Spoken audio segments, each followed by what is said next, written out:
I'm about to say something that I never thought I would say. Dragon's Dogma 2 might be the greatest adventure game that I've ever played. That's a statement that I had been going back and forth on for nearly my whole playthrough of Dragon's Dogma 2. Something finally clicked with this game that really never did before. Now, I think it's important that I include some context here about my experience with the series to begin with. The first Dragon's Dogma was quite the hit, selling nearly 8 million copies to date, but my experience with the game was not all that great. There were nearly countless times where I started the game and subsequently put it down within an hour. Something about it just never clicked for me, which is strange because it's the type of game that would definitely be right up my alley. A medieval fantasy action RPG in a large open world is music to my ears, but I don't know, it just never captured me the way other games in the genre have done. That's exactly why I was so hesitant to even try Dragon's Dogma 2 when it first released. I watched the trailers,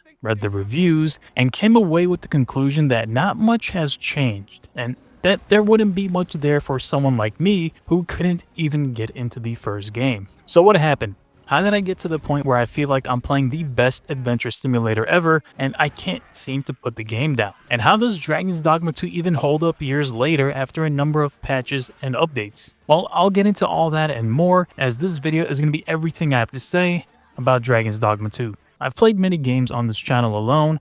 I reviewed and revisited more than 30 titles, and sure, that's not a lot, but hey, I've only been at this for a year. Anyway, every game has either captured me or lost my attention to some degree, one way or another. Dragon's Dogma 2 kept me more hooked and engaged than any game I've played this year, and the reason for that comes down to this innate sense of adventure that the game was purposely built around. I totally understand if someone comes along and says, well, the first game is pretty much the same thing. My response to that would be, yeah, you're probably right, but all those years ago, my brain was probably just not ready for that kind of experience. So I tried my best to narrow it down to 3 reasons why I kept coming back for more and why I think the game finally clicked for me, despite its shortcomings, and believe me, there are definitely some issues with the game that I'll also touch on. But what are those 3 reasons that kept me coming back? Well, let me start with the first, which is the sense of discovery. One of the best aspects of the large open world is how every path you take, whether on the main road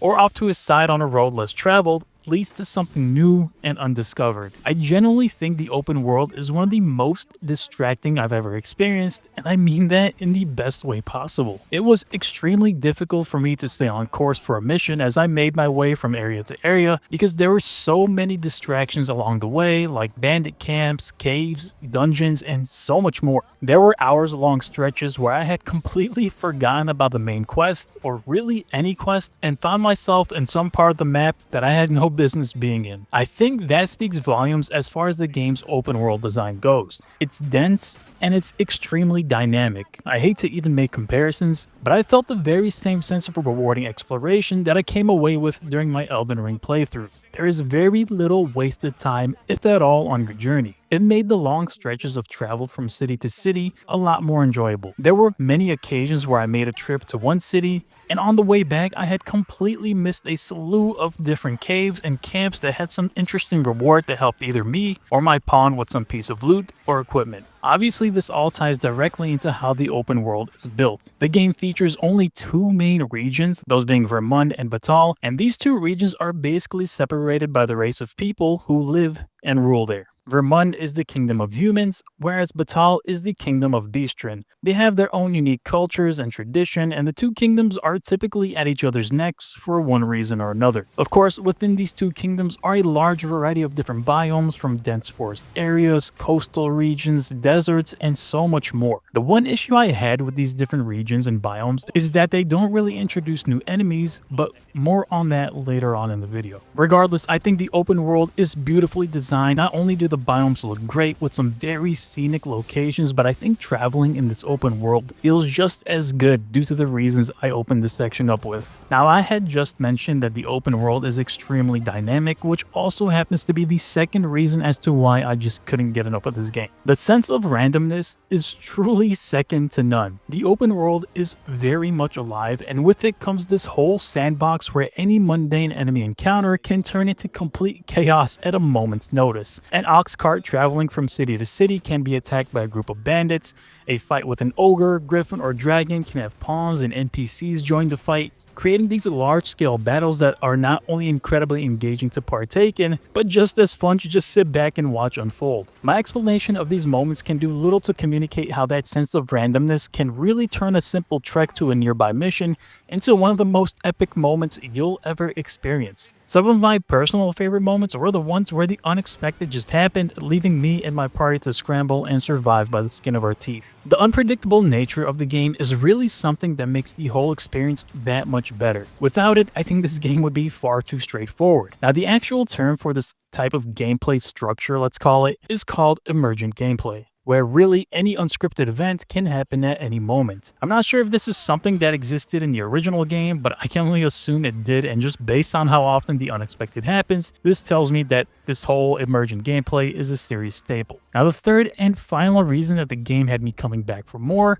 was, of course, the combat. This definitely took me some getting used to, but after a few hours with the game and having tried a number of vocations, I began settling in. My first 7-8 hours were playing as a fighter. I like the abilities associated with that vocation, and being able to move around the battlefield relatively quickly while also maintaining a good defensive balance was a good way to understand the nuances of combat in Dragon's Dogma. While it seems relatively simple, the depth comes with how combat can be approached. For example, the environment is probably one of your strongest allies. Being able to climb atop a nearby plateau and just jump onto an enemy's body is up to your discretion. You don't have to just use your weapons, as various items like rocks and stones can be picked up and launched at enemies, and not to mention you even have the ability to pick up a downed enemy and just launch them away. But what's more interesting is how your companion's abilities can create opportunities for you. For example, the sorcerer has this cold spell which leaves chunks of ice blocks on the ground after it's casted, allowing you to grab them and just throw them. Those are just some examples, but the dynamics of combat are seriously so good. So after wrapping up my time as a fighter, my next 8 hours or so were spent playing as the warrior. Wielding two-handed weaponry with long but damaging abilities was equally as fun. What I liked most about playing as the warrior was the feeling of impact when connecting with a charged attack. But it can definitely be frustrating building up an attack and either completely whiffing or getting hit midway through. That goes basically for all of the classes, but what are you going to do? The game punishes you for not being more selective with your attacks and standing where you shouldn't be. Finally, I spent the rest of my time playing as a sorcerer, my favorite class of the bunch. I think Dragon's Dogma 2 has one of the best sorcerer experiences in gaming. Your spells aren't on autocast, they take time to build up. These spell incantations can take upwards of 5 seconds, but the payoff is almost always worth it, unless of course you miss. I found getting to high ground and raining down lightning bolts to really never get old for me. Throwing down a wave of flames in a tight hallway while fighting through a cave was the perfect way to burn the enemy to the crisp, and the only way out being through my pawns. The more experience you get in a certain vocation, the more effective and advanced your abilities get. By the time I had fully leveled my sorcerer vocation, I was literally tearing up the battlefield with my spells. The best part about this whole vocation system is the ability to switch when you want by simply visiting a nearby town that has a guild representative. You're not locked into just one playstyle, and the game doesn't restrict you at all. I started as a fighter, moved to a warrior, dabbled a little bit in the magic archer and trickster vocations, then found my way to sorcerer. Abilities do cost discipline points, so if you do want to play these different vocations at the highest levels,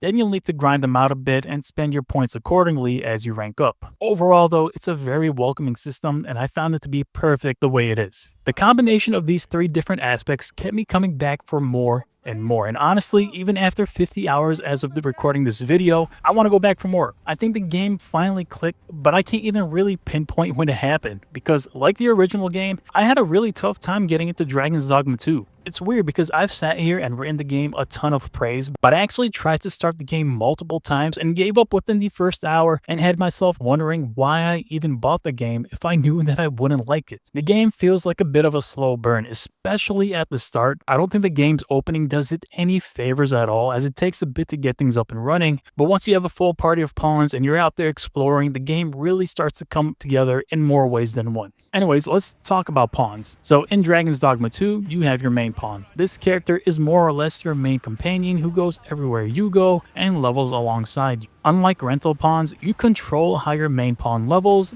what vocation they specialize in, and even things like their personality. The rental pawns are all community driven, if you're playing the game online, that is. I liked this system a lot. One of my favorite things about the open world was encountering another player's pawn in my world. Sometimes they'll help me with combat, other times they'll stop me in my tracks and tell me about themselves before giving me an opportunity to hire them. Community pawns may even have their own unique quests associated with them, and completing them earns a reward. My personal favorite pawns were the ones who were also quest guides. Given how large the open world is and how roads can intertwine with one another, it can be a bit confusing getting from point A to point B, but a pawn with the ability to quest guide will take you right to where you need to go, which is great. Now, pawns do seem to get a bit of a bad rep for being overly talkative, but honestly, I loved it. They'll make the most random comments, like bringing up the fact that the party is all male or female, and they'll even mention how in their own worlds they came across a chest in a certain location nearby, and they'll even try to take you to that place. There's this whole social layer to the game that isn't exactly obvious, but plays a huge role in the background with how pawns interact with you and the world. I think it's worth mentioning Dragon's Plague, which is a disease your pawn can get and wreak all sorts of havoc. I never personally experienced it, but when the game first came out, apparently it was quite a large issue. Essentially, it's a disease your pawn can get from traveling between worlds. Eventually, they'll start showing signs of having the disease as it slowly progresses. Once fully progressed, the said pawn turns into a dragon and eviscerates any city or town that you're resting in. Again, I never had it happen to me in my playtime, but that's mostly due to the fact that Capcom actually patched the frequency quite heavily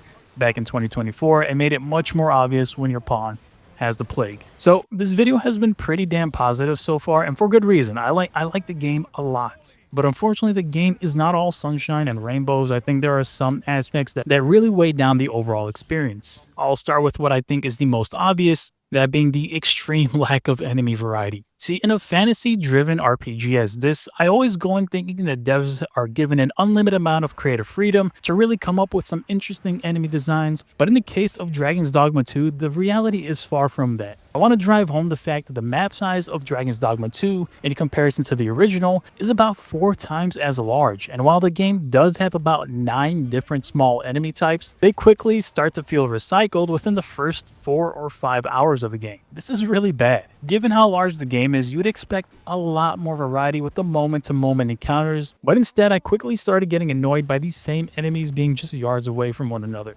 I just killed this group of goblins and oh look, there's another group of goblins like 10 feet away. It can be understated how just maybe 3 or 4 more enemy types could have alleviated a lot of those player-based complaints, which in my opinion are completely valid, as I started to feel the same way. Similarly, there are what are considered large enemy types. These include the likes of griffins, ogres, cyclops, minotaurs, and more. Combat encounters with these guys honestly was always a good time. During my playthrough, I killed maybe like 8 to 10 griffins, and for whatever reason, it never got old to me. I know this sounds kind of hypocritical, but the fights with the large monsters were so engaging, and taking them down was just fun. There's really no other way to put it. It's also interesting to note that there's a larger variety of these big and unique monsters than there are these smaller enemy types. Regardless, encountering them is far less common than the run-of-the-mill bandit or goblin. Now, it's worth mentioning that some smaller enemies do have types, so like you'll run into poison, lightning, or rock variants of some enemy types and so on. That does help ever so slightly with making encounters more unique, as some enemy types will be resistant to certain attacks and weak to others. Anyway, this is sort of a long-winded section to say that I think the enemy variety is lacking and could have used a lot more variety, but the larger enemy types were always fun to go up against. Let's move on to what I ended up calling encounter fatigue. This is something that really sprung up about midway through my playthrough. Being as large as the open world is, the enemy placement is surprisingly not so sparse, like to the point where there are groups of enemies really close to one another. You wrap an encounter up, travel maybe 5 seconds or so, and you'll find yourself taking on another group of enemies. This constant loop of fighting and moving a bit, then fighting, can get pretty tiresome. It does feel weird for me to even bring this up as a complaint. It is a smaller one, but I did have it written down in my notes anyway and figured why not just bring it up. I think this is something that springs up as an issue to me during the longer play sessions, because I can totally see the opposite being also true, where if the encounters were too sparse, then the player base would complain about there not being enough combat. Anyway, just a small nitpick, definitely nothing worth fussing over. Now, the narrative and overarching story is there. I'm just gonna say that it's there. The world of Dragon's Dogma is fascinating. There is a lot to learn about the pawns, the brine, how the Arisen is tied to the universe, and more. But one thing that Dragon's Dogma 2 really struggles with is its storytelling. The overall delivery of different story beats and moments that are meant to feel impactful just always seem to miss the mark. Pacing is just off, there are these huge plot holes that the story simply jumps over, and the overall execution is just so strange. There isn't any sense of urgency to the story. You sort of go at your own pace and complete objectives as you see fit. Being a non-linear game, this makes total sense, but it's more so the fact that the characters you interact with also never seem to have any sense of urgency either. And none of the characters are particularly interesting, and there really wasn't anyone I was ever looking forward to interacting with. Even the questing that's tied to the main story feels very disconnected. What it ends up amounting to is a bunch of fetch quests that provide little additional context. Now, I never did finish the original Dragon's Dogma, so I can't really comment on whether or not the actual story is better or worse than the original, but if it's anything similar to what I played in the sequel, then it's clear to me that Capcom never really cared about creating a good story. Now, let's get into the fast travel issue. One of, if not the biggest criticisms about the game is its fast travel system, or lack thereof. To explain it briefly, you can only fast travel to port crystals that you find in main cities or ones that you can place wherever you want. There aren't many of these, but they do exist. In order to actually fast travel, you need to use a fairy stone, which is an expensive item coming in at around 10,000 gold that allows you to get to any port crystal that you've discovered or placed. If you don't have a fairy stone, then you need to book it to wherever you want to go on foot. There are also these ox carts that you can find in towns that will take you over to the nearest city, and while they are far less expensive, they are very much prone to being attacked on the way to wherever you're going. I'm going to be completely honest here. Not being able to fast travel at a moment's notice to wherever I want to go was pretty damn annoying. These days, it's less of a quality of life thing and more so a requirement to have a fleshed out fast travel system, but unfortunately it doesn't exist in Dragon's Dogma 2. It's obviously a purposeful design choice by the dev team, but it's one that I have a hard time agreeing with. There were countless times where I was ready to turn a quest in or check in on some quest progress that was on the complete other side of the map, only to find out that I don't have any fairy stones, and even if I did, I hadn't found the port crystal in that quest area. It can definitely be a slog to get from point A to point B, especially when you factor in the encounter fatigue that I mentioned earlier. There were times I would just try to sprint my way out of combat, but would often find myself just running into more groups of enemies. Those moments really took the enjoyment out of what I was experiencing. Now, what's funny is that you can actually still buy those port crystals on the PSN store for $2.99. So if you happen to have a lot of money, then you can buy like 100 of these and place them everywhere. But of course, you would still need the fairy stones. Now, it's worth mentioning that Capcom did add a casual mode, which effectively makes fairy stones less expensive and consequently makes fast traveling less of a burden, but still, the normal mode stays as is. Now, I want to quickly just touch on progression, because progression in Dragon's Dogma 2 comes in a few different flavors. You have what is basically your base level that goes from level 1 to 200. I think the actual max level is 999, but the stats cap at level 200. Each level you gain grants you some increases to a number of different categories such as health, stamina, strength, magic, and so on. Depending on which vocation you have selected, you'll get some base multiplier for that stat increase. For example, as a sorcerer, any gains to magic would be multiplied by 1.4. Essentially, you don't really have any direct control as to which stat gets allocated when, but you do control how much of that stat is actually allocated by choosing a vocation that prioritizes it. Honestly, I didn't really care much for this leveling system. I thought it was pretty bare bones and would have liked to have more control over where I put my points and maybe even some sort of respec option, but I get it. The devs want to be able to control it to an extent and ensure that anytime you decide to switch to a different vocation, you'd at least have some baseline level of stats that'll make so that you don't feel like you're starting completely over. So outside of that, you have your vocation ranks, and these are definitely more important, at least in my opinion. The higher you rank up in your vocation, the more access you'll have to more powerful abilities. By the time you reach max level of 10 of any vocation, you'll be doing some very serious damage. I like this quite a lot because seeing that sense of progression play out in combat was definitely very satisfying. Now, the progression system I ended up liking the most was actually the equipment progression, because the loot in this game is something that I found to be pretty interesting. There aren't a crazy number of weapons, but there's quite a bit of armor pieces to select from. Now, it's worth mentioning this game doesn't have like a a legendary, common, uncommon type of rarity system. It's all ingrained within the game. It's all baked in. These items already exist. It's more so about hunting down that item. So the gear progression is essential in taking down some of the late game enemies. Like if you try to enter a fight with a beginner staff, you most likely won't last too long. Of course, all weapons do have a base physical and magic damage, and then some associated stats like knockdown power and weight. The sense of getting better and better weapons was always satisfying, and I really enjoyed becoming more powerful, not only due to my vocation ranks, but also because of my gear choices. So I need to touch on one of the most important aspects of this game, at least for me being a PS5 console player. This is a very important section to me. I think the single biggest difference between the game's launch and where we are today is the performance, at least for PS5. I'm sure the same goes for Xbox Series X. See, when the game first launched, it was an absolute mess, and I mean that wholeheartedly. I remember booting it up and making it to the first city and thinking to myself that there's no way in hell I can possibly play this game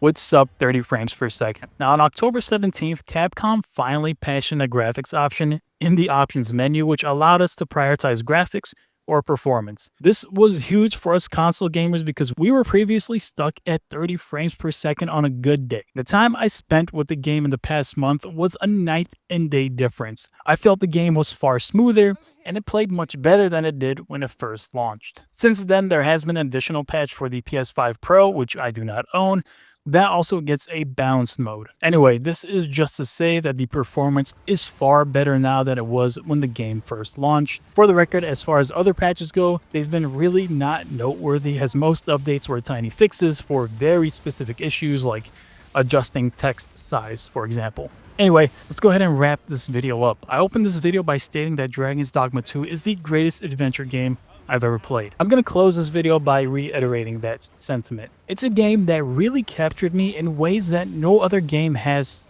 this year. It's funny to even say that considering it took me multiple attempts to get the ball rolling. Time after time I started the game, played it for an hour, then I would put it down. I'm not sure when or why it clicked, but when it did, there was no turning back. I think the game as an adventure simulator is up there with some of the best. The sense of exploration, discovery, and chaos that's all intertwined with one another is something that no other game really does. Though it does have its shortcomings with the overall narrative, excessive combat encounters in my opinion, and restrictive fast travel systems, none of those things really took away from the experience. If I had to come into this game strictly focused on the story, then yeah, I'd be pretty damn upset with the way it's handled and told, but I came for much more and I feel very satisfied with what I was left with. Dragon's Dogma 2 shot up to my favorite games list and even taught me a lesson to maybe even try playing a game for more than an hour or two, because you never know what's waiting for you on the other side. Anyway, that's my video. I hope you guys enjoyed it. If so, hit that like button. If you're new here, consider subscribing.